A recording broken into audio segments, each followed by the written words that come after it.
दोस्तों, आज हम आपको एक ऐसे मंदिर के बारे में बतला रहे हैं जिसका निर्माण किसने किया और यह कब बनाया गया, इसकी जानकारी आज तक किसी को नहीं हो पाई है।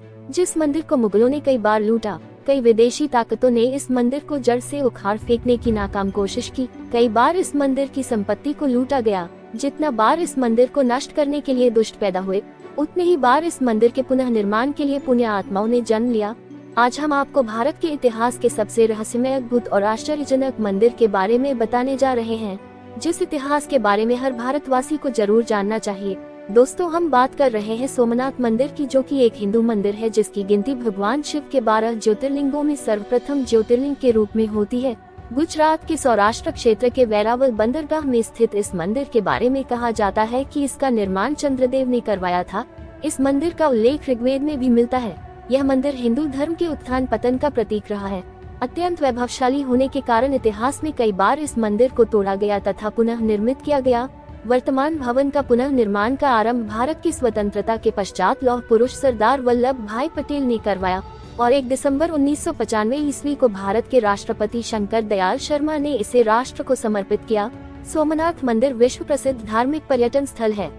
मंदिर के प्रांगण में रात 7:30 से लेकर 8:30 बजे तक 1 घंटे का साउंड लाइट शो चलता है, जिसमें सोमनाथ मंदिर का बड़ा ही सुंदर तरीके से सचित्र वर्णन किया जाता है। लोक कथाओं के अनुसार यहीं पर भगवान श्री कृष्ण ने अपना देह त्याग किया था। इस कारण इस क्षेत्र का और भी ज्यादा महत्व बढ़ गया। प्राचीन हिंदू ग्रंथों के अनुसार सोम अर्थात चंद्र ने प्रजापति राजा दक्ष की 27 कन्याओं के साथ विवाह किया था, लेकिन अपनी सभी पत्नियों में वह रोहिणी नाम की पत्नी को सबसे अधिक प्यार और सम्मान दिया करते थे। अपनी बाकी बेटियों के साथ यह अन्याय होते देख क्रोध में आकर राजा दक्ष ने चंद्रदेव को श्राप देते हुए कहा कि अब से हर रोज तुम्हारा तेज कम होता रहेगा। इस श्राप के फलस्वरूप हर दूसरे दिन चंद्रदेव का तेज घटने लगा। श्राप से विचलित होकर चंद्रदेव ने भगवान शिव की आराधना शुरू कर दी। चंद्रदेव की आराधना से भगवान शिव प्रसन्न हो गए और चंद्रदेव के श्राप का निवारण किया। कहते हैं कि चंद्रदेव का कष्ट दूर होते ही उन्होंने भगवान शिव की स्थापना यहाँ करवाए और तब से यहाँ विराजित भगवान शिव भोले भंडारी का नाम सोमनाथ पड़ गया। एक दूसरे मान्यता के अनुसार भगवान श्री कृष्ण भालू का तीरथ पर विश्राम कर रहे थे, तभी एक शिकारी ने उनके पैर के तलवे में पद्मचिन्ह को हिरण की आंख समझकर धोखे में तीर मारा था। यहीं पर से भगवान श्री कृष्ण ने अपना देह त्याग किया और यहीं से वह वैकुंठ के लिए प्रस्थान कर गए। इस स्थान पर बड़ा ही सुंदर कृष्ण मंदिर भी बना हुआ है। प्राचीन धर्म ग्रंथों के अनुसार इस मंदिर का निर्माण चंद्रदेव ने किया था, पर बुद्धिजीवी कोई धार्मिक ग्रंथों के आधार पर विश्वास नहीं करते, इसीलिए इस मंदिर का मूल निर्माण और तिथि अज्ञात है। प्राय काल में सोमनाथ मंदिर को नष्ट किया गया और फिर से इसका निर्माण किया गया। गुजरात के वेरावल बंदरगाह में स्थित इस मंदिर की महिमा और ख्याति दूर दूर तक फैली हुई थी। अरब यात्री अल-बरूनी ने अपने यात्रा विक्रांत में इसका वर्णन किया है, जिससे प्रभावित होकर महमूद गजनवी ने सन 1024 में सोमनाथ मंदिर पर हमला किया। उसने यहाँ से 20 लाख दीनार की लूट की और आदि शिवलिंग को भी खंडित कर दिया था। इसके बाद प्रतिष्ठित की गई शिवलिंग को 1300 ईस्वी में अलाउद्दीन की सेना ने खंडित किया। इसके बाद भी कई बार मंदिर के शिवलिंग को खंडित किया गया। कहा जाता है कि आगरा के किले में देव द्वार सोमनाथ मंदिर के ही हैं। एक उत्कृष्ट शिलालेख के अनुसार कुमारपाल ने 1169 में इस मंदिर को एक उत्कृष्ट पत्थर में बनवाया और इसे गहने के साथ सजा दिया था। फिर बाद में 1299 में उल्लाल खान के नेतृत्व में अलाउद्दीन खिलजी की सेना ने वाघेला वंश के करण देव द्वितीय को पराजित किया और सोमनाथ मंदिर को फिर से नष्ट कर दिया। हसन निजाम के ताजुल नासिर के मुताबिक सुल्तान ने दावा किया कि उसने तलवार के दम पर 50,000 काफिरों को नर्क भेजा और 20,000 से भी अधिक दास बनाए। कान्हा देव, जो कि जालौर के राजा थे, उन्होंने बाद में खिलजी की सेना को हराकर खंडित शिवलिंग को वापस प्राप्त किया और सभी बंदियों को मुक्त कराया। कहते हैं 1395 में इस मंदिर को फिर से नष्ट कर दिया गया था और 1491 में गुजरात के सुल्तान महमूद बेंदा इसे अपमानित भी किया था।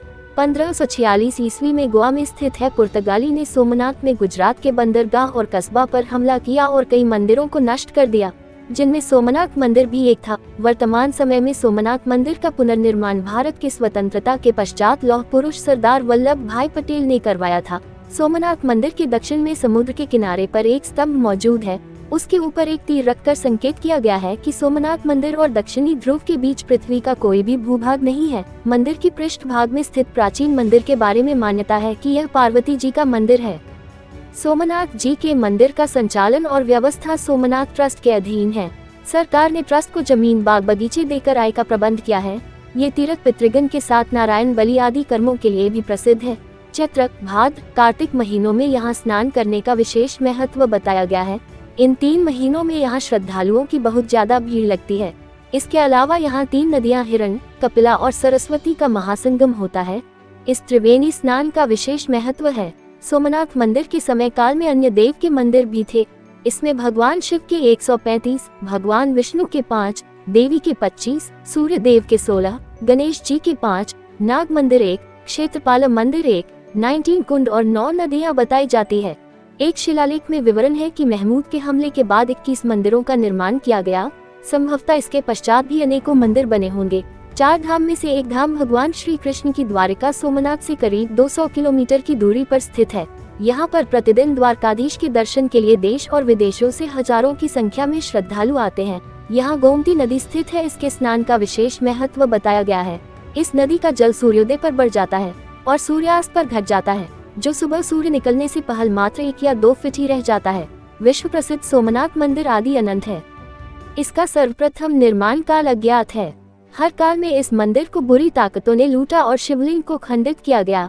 इन सब के बावजूद आज भी अपने भक्तों के लिए सोमनाथ मंदिर में विराजित शिवलिंग और यह मंदिर पूरे भव्यता के साथ इस दुनिया के सामने खड़ा है। यह मंदिर उन सभी बुरी ताकतों के लिए एक मिसाल है और सबसे बड़ा उदाहरण है, जो ये दर्शाता है कि आखिर कितना भी अंधेरा हो, जीत हमेशा उजाले की ही होती है। और चाहे कितनी भी बुराई हो, जीत हमेशा सच्चाई की ही होती है। दोस्तों, अपने जीवन काल में इस भव्य सोमनाथ मंदिर का दर्शन आप सभी जरूर कीजिएगा। ऐसे ज्ञानवर्धक वीडियो देखने के लिए हमारे चैनल को सब्सक्राइब करें।